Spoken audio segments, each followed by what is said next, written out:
இன்னைக்கு பார்த்தீங்கன்னா கடலக்கட்டையில் வந்து செஸ்ட்டுக்கான ஒரு பயிற்சி பண்ண போகிறோம். இங்கே ஹோல்ட் பண்ணிக்கிறோம், கடலக்கட்டையை ஹோல்ட் பண்ணிக்கிறோம், இங்கே எடுத்து இங்கே ஹோல்ட் பண்ணுறோம்.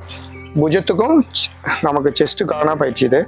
இழுக்கிறோம் இழுக்கிறோம், இங்கே மூச்சை விடுறோம், இங்கே மூச்சை இழுக்கிறோம், மூச்சை விடுறோம், மூச்சை இழுக்கிறோம், மூச்சை விடுறோம், மூச்சை இழுக்கிறோம், மூச்சை விடுறோம். இது வந்து பார்த்திங்கன்னா இடும்பன் கரலையில் செய்கிற பயிற்சி இது. இடும்பன் கரலைக்கு ஆனால் உள்ள பயிற்சி இது. அந்த இடும்பன் கரலையை எடுத்து நம்ம தோல் பட்டையில் வைக்க முடியாது. நம்ம இப்படி இழுத்து மூச்சை இழுத்து மூச்சை இப்படி விட்டு இறக்குறோம், இப்படி திருப்புறோம், மூச்சை இழுக்கிறோம், இழுப்புறோம், மூச்சை இழுக்கிறோம். சுக்குமாந்தடின்னு சொல்லுவாங்க. கரெக்டு. அந்த சுக்குமாந்தடின்ற பயிற்சியை தான் இந்த மாதிரி பண்ணுவாங்க. இப்படி மூச்சு இழுப்பாங்க, மூச்சு விடுவாங்க, மூச்சு இழுப்பாங்க, மூச்சு விடுவாங்க.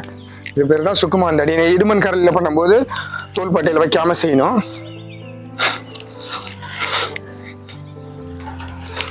இப்போ ஃபேட்டி லிவரு, மூச்சு இழுத்து மூச்சு விடணும், மூச்சு இழுத்து மூச்சு விடணும். இப்போ ரெண்டு கையும் மாற்றுறது, இது ரெண்டு கையும் ஒன்றா செய்யறது.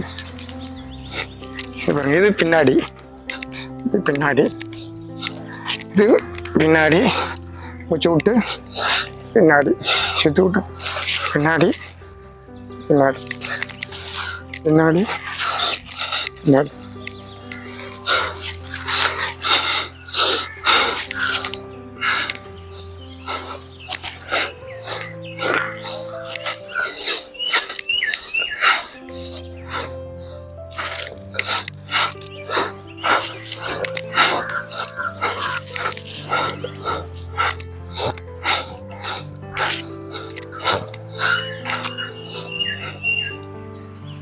இதை வந்து கரெக்டாக ஒரு 5 நிமிஷம் தொடர்ச்சியாக 10 நிமிஷம் செஞ்சிங்கன்னா உங்களோட செஸ்ட்டும் உங்களோட புஜமும் இந்த இடம் இந்த பகுதியும் ஒரே மாதிரி இருக்கும். சாலிடாக இருக்கும், ஸ்ட்ராங்காக இருக்கும். எந்த அளவுக்கு செஸ்ட் இருக்குதோ அந்த அளவுக்கு புஜம் இருக்கும். செஸ்ட் அதிகமாக இருந்து புஜம் வந்து பெருசாக இருக்காது. புஜமும் ஸ்ட்ரென்த்தும் ஒரே நேரத்தில் ஒரே லெவலில் இருக்கும். இப்போ நமக்கு அதனால தான் இந்த செஸ்ட்டோட ஸ்ட்ரென்த்தை நம்ம அதிகப்படுத்துறதுக்கான பயிற்சியை தான் நம்ம இது செய்கிறோம், பண்ணுறோம்.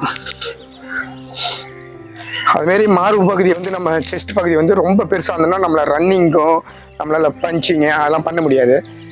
அதனால தான் நம்ம அந்த காலத்தில் வந்து ஃபிட்னஸுக்கு நமக்கு வந்து ஆன பயிற்சியை தான் நம்ம வந்து செஸ்ட்டை நம்ம க்ரியேட் பண்ணுவோம். நம்ம வந்து உடம்பு பெருசாக ஒரு செஸ்ட்டை க்ரியேட் பண்ணோம்னா நம்மளால் ரன்னிங் பண்ணும்போது உடம்பு முன்னாடி இழுக்கும். அதெல்லாம் இழுக்காமல் இருக்கிறதுக்கான நம்மளோட தகுதியான உடல் தகுதியை வந்து அப்பர் பாடிக்கு உள்ள வெயிட்டு கரெக்டான வெயிட் இருக்கும், லோவர் பாடிக்கான கரெக்டான வெயிட் இருக்கும். இருந்தால் தான் நம்ம வந்து ஆரோக்கியமாக நம்ம வந்து எல்லா வேலையும் செய்ய முடியும். நன்றி, வணக்கம்.